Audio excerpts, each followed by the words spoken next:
back to another episode of the Witching Hour podcast. I am your host, as always. I forgot my mic, so anyhow, thanks again for joining me. I'm your host, John Royceland, with the Witching Hour podcast. I appreciate you guys coming back. And tonight's episode, we're going to talk about the 2024 release of Winnie the Pooh, Blood and Honey 2. I was not a fan of the first one. I wanted to. Oh my God, you have no idea how badly I wanted that film just to be the be all end all for me. But sadly, it wasn't. I interviewed the composer, Andrew Scott Bell, a little over a year ago, right before the release of part two. Had a great interview, great time. He's a great person, very, very talented man. So I was looking forward to it, and he spoke very, very highly of the film. A part two coming out, as he would. Why not? He's invested in it.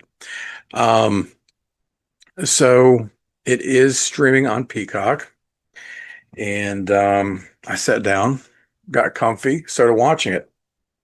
The film opens up with a short animated intro. I was instantly hooked, and I fell in love. Honest to God, I fell in love from the second it started. It was very dark. It was very eerie. The story it told was very morbid, but yet kind of very intriguing. And immediately after that, it all went to fucking shit. Boys and girls, Winnie the Pooh 2. How can I put it? It's appropriately titled, because when you tell someone you have to go to the bathroom, you got to take a shit, what do you say? You got to do number one, number two. You got to do number two. So Winnie the Pooh 2 equals shit. Pure shit. They actually try to come out with a backstory. Okay, somewhat interesting that all of the characters, Pooh, Tigger, Scarecrow, Piglet. I'm trying to remember if there was any others. No introduction to Eeyore yet. But they are supposedly test guinea pigs of missing children from the area from long ago. And they are now out seeking their revenge on the townspeople. There is a lot of blood. There is a lot of gore. Some of the kill scenes, I will give credit, are actually pretty entertaining. A cop gets her arm ripped off and is beaten to death with it. Okay, kind of cool. And then, the body was frozen with its other arm stuck up. And then when the body was being hauled out, of course, you see the one arm still sticking. I don't know. It's comical. It's lighthearted, I suppose. I guess my biggest problem with this film itself is the characters, the costumes of said Winnie the Pooh and Tigger, who honestly, in some points, I couldn't even tell them apart. Winnie the Pooh is just absurdly wrong. I don't care if he's supposed to be a bear, a stuffed bear, or a man bear. I don't know. He's got the thinnest goddamn legs, a beer gut, tiny little hips, and then you can see how big the prosthetic fake glove hands are, and the mask, the rubber mask. At least in part one, they tried making Pooh look somewhat like Pooh, like the original children's character. I give them a little bit of credit for that. This time they're just like demented Disney demon spawned from hell of inbreeding amongst all the other fucking stupid characters that Disney's ever fucking produced. If you haven't caught on yet, I fucking hate Disney. Have my own reasons, but I do. To those of you who would love it, that's on you. Just not for me. I'm not going there nor there. But I'm going to tell you, I fucking hate the place and everything about it. The films, everything. So, with this being said, this is so much fun for me to tear this fucking thing apart just because Disney is not associated with Winnie the Pooh 2. Um, but the children's story, of course, um, that Disney just made buttloads of fucking money off of. Um, Reese Frake Waterfield. Um, I don't know, man. um, I respect what he's trying to do in the sense of his dream, his vision is bring childhood storybooks back to life with a horror twist. I get it. But if you're going to do something as big as a name of Winnie the Pooh, as there are many others that are out there now my God, there's more than I even realized. Um, damn it, man. Make one to make your mark. Make one that people are going to fucking say, damn, they did really good with that.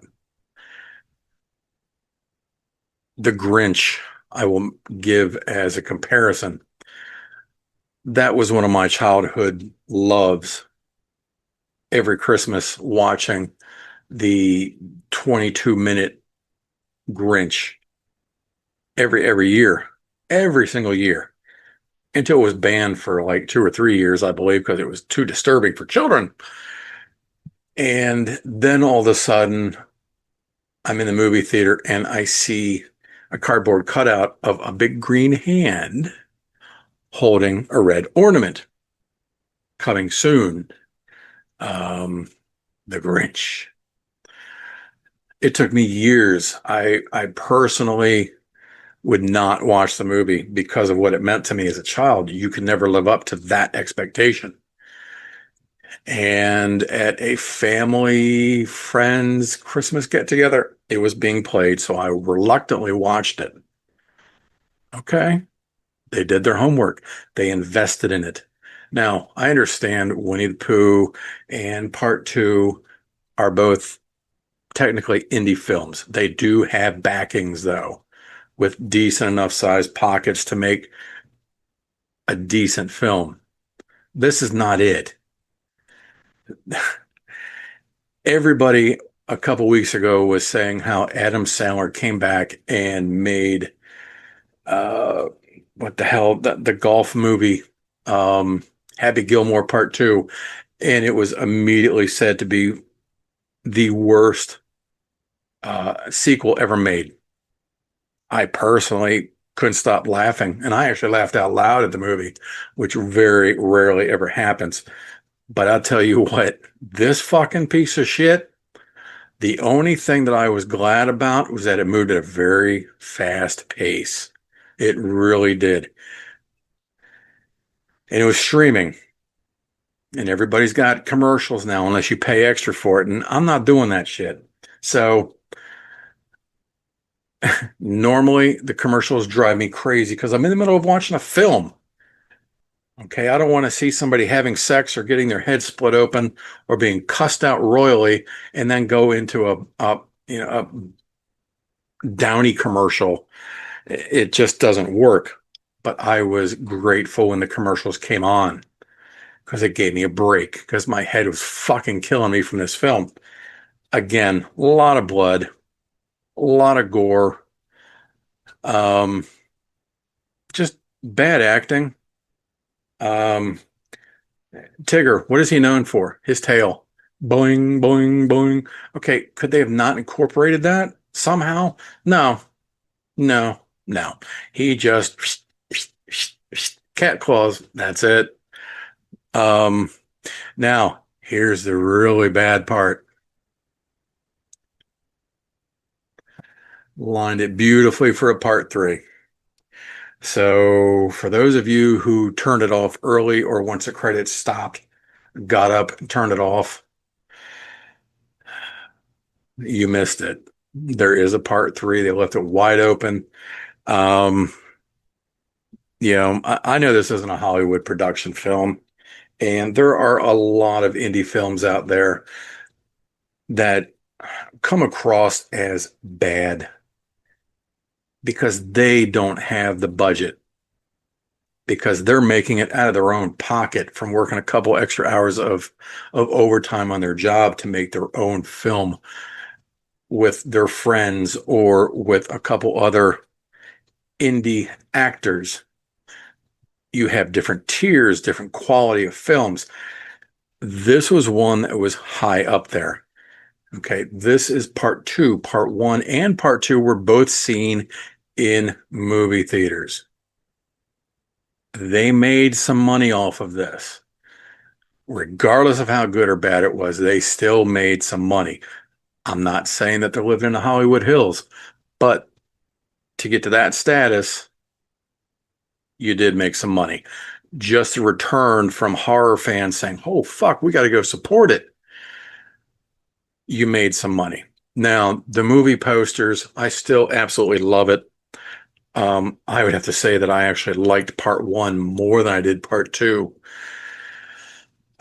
And that's really stretching it. Um, I don't want to see part three when it comes out. I really don't. But I will tell you this, I will watch it just to be able to kick it in the fucking nuts again. I really would love to be able to pour a jug of honey on all the fucking characters and everybody that made that movie, let it dry and rip that shit off and pull all their fucking hair out of their scalps. Every last one of them. I'm sorry.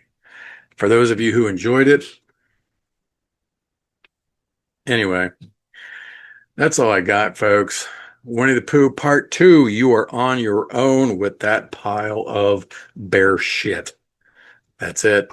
Talk to you guys soon. Thanks for sticking around. Well, and by the way, let me know what you thought, because I would really, really like to know.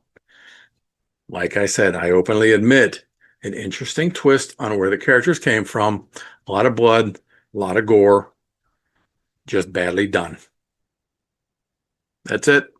Talk to you guys soon. This is John with the Witching Hour. Thanks for stopping by. I appreciate it. Please hit the little subscribe button down below. As always, keep it evil.